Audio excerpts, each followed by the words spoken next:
চীনের সামরিক শক্তির ভাণ্ডারে যুক্ত হয়েছে আরও একটি অত্যাধুনিক অস্ত্র।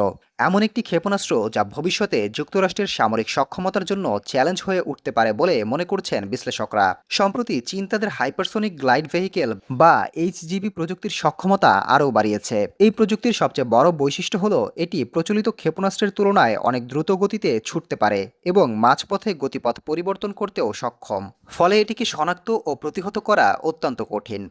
এমন এক সময়ে এই খবর সামনে এলো যখন ইরান সংঘাতের কারণে যুক্তরাষ্ট্রের আকাশ প্রতিরক্ষা ব্যবস্থা এবং দূরপাল্লার অস্ত্রের মজুত নিয়ে উদ্বেগ তৈরি হয়েছে। মার্কিন প্রতিরক্ষা মহলও চীনের এই অগ্রগতিকে গভীরভাবে পর্যবেক্ষণ করছে। ব্লুমবার্গের তথ্য অনুযায়ী চীনের এই প্রযুক্তি বিশেষ করে দূরবর্তী মার্কিন সামরিক বিমানকে লক্ষ্যবস্তু বানানোর সক্ষমতা বাড়াতে পারে। হাজার মাইল দূরে থাকা ফুয়েলিং ট্যাঙ্কার এবং আগাম সতর্কবার্তা প্রদানকারী বিমানগুলো ঝুঁকির মুখে পড়তে পারে বলে আশঙ্কা করা হচ্ছে।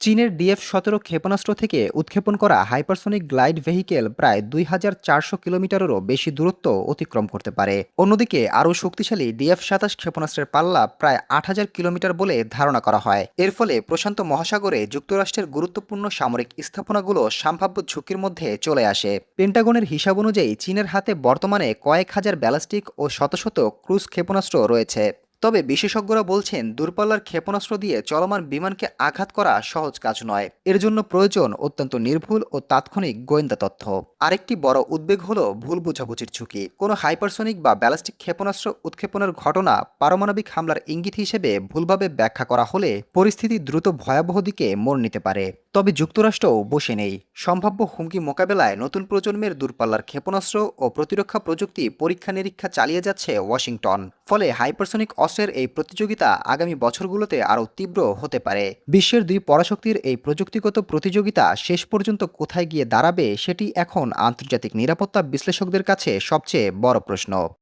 Desk report, global math.